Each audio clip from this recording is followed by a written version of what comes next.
नमस्कार दोस्तों। आज हम जयशंकर प्रसाद जी द्वारा लिखित कामायनी महाकाव्य के महाकाव्यत्व के बारे में जानेंगे। इसके पहले भाग में हमने जाना कि महाकाव्य के लक्षण क्या होते हैं, एक अच्छा महाकाव्य में क्या क्या चीज़ों का होना आवश्यक होता है और किस आधार पर उस काव्य को महाकाव्य कहा जा सकता है। आज के भाग में हम पढ़ेंगे कि कामायनी को महाकाव्यत्व कहने के पीछे किन कारणों का समावेश किया गया था, जिन कारणों की वजह से जयशंकर प्रसाद की कामायनी को यह श्रेय मिला कि वो महाकाव्य के जो नियम हैं उन पर वो खरी उतरती है। सबसे पहले हम देखें तो कामायनी का जो कथानक है उसकी सृष्टि जो की गई है वो मनु को केंद्र में रखकर की गई है, जो इतिहास प्रसिद्ध राजर्षि भी हैं और ये शांत और व्यवस्था के विधायक भी हैं। कामायनी का कथानक निश्चित रूप से ऐतिहासिक है। प्रसाद ने स्वयं आमुख में लिखा हुआ है कि आर्य साहित्य में मानवों के आदि पुरुष मनु का इतिहास वेदों से लेकर पुराणों और इतिहासों में बिखरा हुआ मिलता है। श्रद्धा और मनु सहयोग से मानवता के विकास की जो कथा है उसको रूपक के आवरण में चाहे पिछले काल में मान लेने का वैसा ही प्रयत्न हुआ हो, जैसा कि सभी वैदिक इतिहास के साथ निरुक्ति के द्वारा होता है, किंतु मन्वंतर के अर्थात मानवता के नवयुग के प्रवर्तक के रूप में मनु की कथा आर्यों की अनुश्रुति में दृढ़ता से मानी गई है। इसलिए वैवस्वत मनु के ऐतिहासिक पुरुष ही मानना उनके लिए उचित होगा। मनु और श्रद्धा जो हैं वो भावमूलक व्याख्या उनकी मिलती है और इस प्रकार से उनकी भावमूलक यदि हम व्याख्या को देखें तो एक लाइन में कह सकते हैं, यदा वै श्रद्धाति अत मनुते न श्रद्धानम मनुते। मनु भारतीय इतिहास के आमुख हैं, आमुख पुरुष के रूप में उनको लिया गया है। राम कृष्ण बुद्ध इन्हीं के वंशज हैं। सतपथ ब्राह्मण में उन्हें श्रद्धा देव कहा गया है, श्रद्धा देवी वह मनु। जल प्लवन भारतीय इतिहास की अति प्रसिद्ध घटना है। यह घटना वेद पुराणों में ही नहीं अपितु यहूदी यवनों में भी, प्राचीन साहित्य में भी इसका बखान मिलता है। इस घटना के आधार पर मनु श्रद्धा का मिलन हुआ, जिसके फलस्वरूप मनु देवों के विलक्षण सृष्टि की रचना कर सके। इस प्रकार से हम मान सकते हैं कि श्रद्धा काम गोत्र की बालिका थी, इसलिए उसे कामायनी में कहा गया है कि ऋग्वेद में अनेक स्थानों पर इड़ा उल्लेख जो मिलता है वह प्रजापति मनु की पथ प्रदर्शिका और मनुष्यों पर शासन करने वाली कही गई हैं। इड़ा का उल्लेख सतपथ में भी मिलता है। उसकी उत्पत्ति या पुष्टि पाक यज्ञ से हुई है। इस विवेचन के आधार पर यदि हम माने कि जो कामायनी की कथा वस्तु है उसके जो पात्र हैं वह भी ऐतिहासिकता में असंदिग्ध हैं, क्योंकि जब हम कामायनी की बात कहते हैं तो इसमें बहुत सारी चीज़ें प्रामाणिक रूप से ली गई हैं और कुछ चीज़ों को जो प्रामाणिकता है उसके ऊपर अन्य अन्य तर्क आते हैं। कथानक को देखने से ज्ञात होता है कि संपूर्ण जो घटनाएं हैं हिमालय और सारस्वत प्रदेश में घटी हैं। हिमगिर के उत्तुंग शिखर पर बैठे जो एकाकी मनु हैं वो चिंता से आकुल हैं। अतीत की स्मृतियों में उनकी बेचैनी का जो कारण है संवेदना रह रहकर उनके हृदय को आंदोलित कर रही है और उन्हें केवल एक वस्तु की चाह है और वह है सहानुभूति। क्योंकि जब व्यक्ति एकांत रहता है, अकेला रहता है, तो उसे ऐसा महसूस होता है कि कोई ऐसा व्यक्ति हो जो उसे उस एकाकी पल से या उस चिंता से उसे उबार ले। वैसे ही मन को भी ऐसा महसूस हो रहा है, उनको किसी की सहानुभूति की आवश्यकता हो रही है, तो वो चिंताकुल होकर बैठे हुए हैं ऊंचे शिला पर। और थोड़ी देर बाद प्रलय प्रवाह के जब कुछ शांत हो जाता है और सिंधु सेज पर जो धरावधु है वो सूखी हुई दृष्टिगोचर होने लगती है, मनु पृथ्वी पर उतरकर यज्ञ करते हैं और यज्ञ से किसी अन्य प्राणी के पोषण की आशा से दूर छोड़ आते हैं। अंत में काम की पुत्री श्रद्धा मनु के जीवन में शांति का प्रसार और संचार करती है और काम परिचय कराकर वह मनु पर आसक्त हो जाती हैं, जिससे वासना जन्मती है। लज्जामयी श्रद्धा आत्मसमर्पण कर देती हैं। मनु की संतान की उत्सुकता जो है वह श्रद्धा के प्रेम विभाजन की आशंका और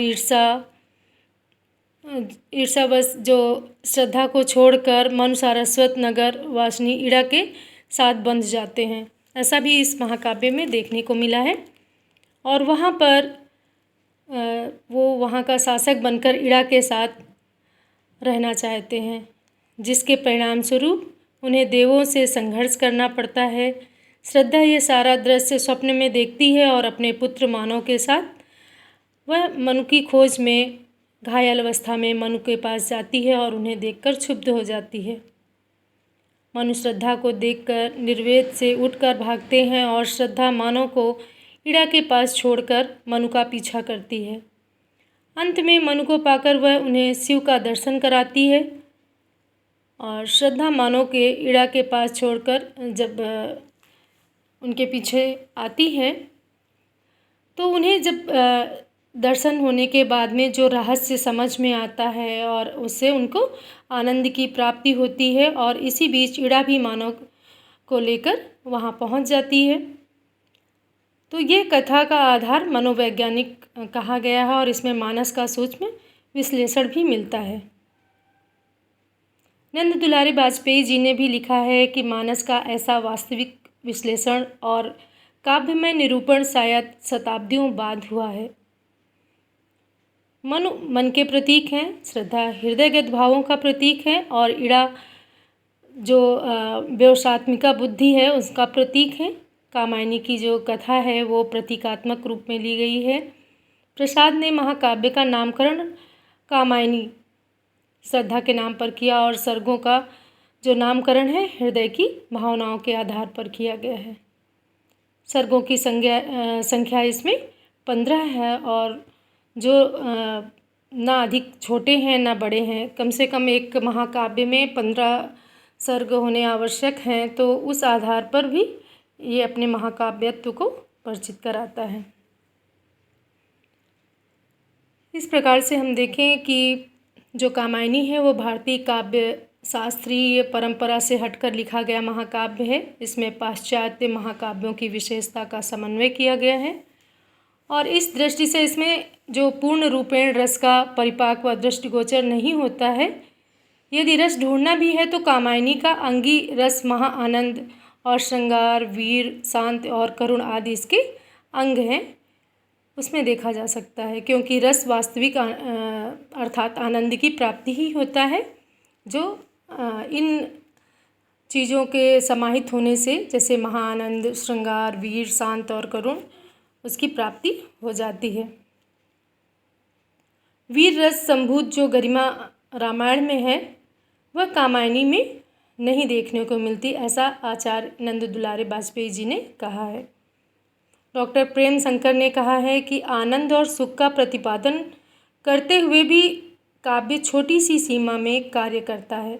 सुंदर उपमाएँ, सरस अभिव्यंजना, इनके होते हुए भी विस्तार पूर्वक जो विवेचना है वो असमर्थ है। इसमें महाकाव्य का केवल उद्देश्य मात्र है, बल्कि संपूर्ण स्वरूप देखने को नहीं मिलता है, ऐसा उन्होंने कहा है। श्रृंगार का उदय प्रारंभ से मनु श्रद्धा के मन में हो जाता है।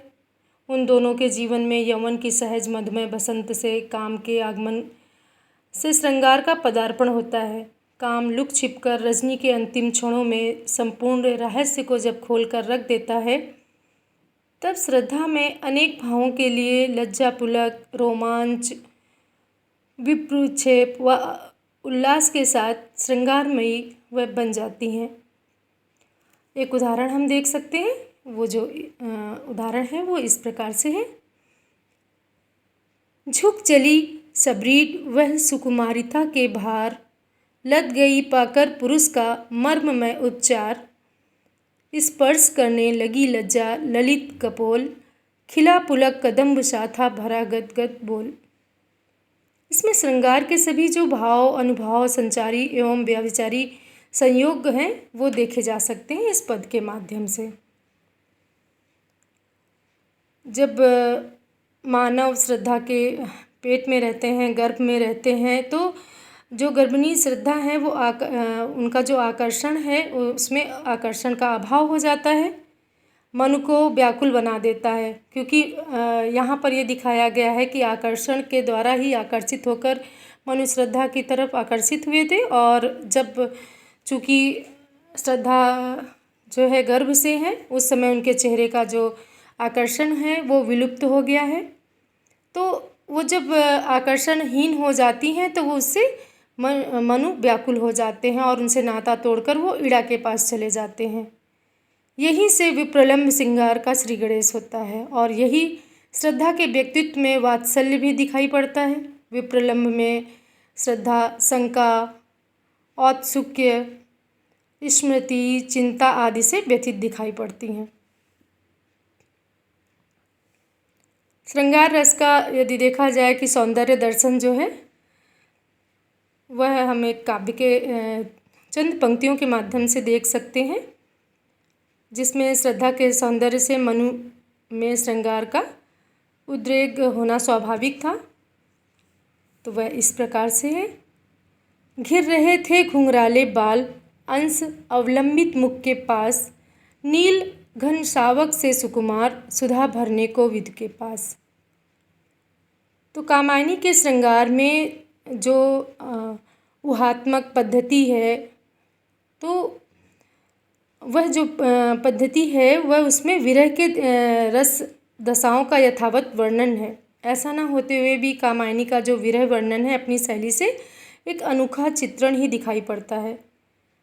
श्रृंगार के सभी हाव भाव आदि उसमें जो अपने अपने स्थान पर खड़े दिखाई पड़ते हैं, दृष्टिगोचर होते हैं, वह बहुत ही सतर्क दिखाई पड़ते हैं। कामायनी की कथा प्रकृति की गोद से ही आरंभ होती है और उसी की गोद में विलीन हो जाती है। तो इस प्रकार से हमने जाना कि जो कामायनी है उसके महाकाव्यत्व को कुछ कवियों द्वारा स्वीकार किया गया है, और कहीं कहीं पर देखा जाए तो विरोधाभास के भाव भी उसमें मिलते हैं। तो आपको यदि मेरे द्वारा की गई ये व्याख्याएं, चर्चाएं पसंद आती हैं तो लाइक करें, शेयर करें, सब्सक्राइब करें। धन्यवाद।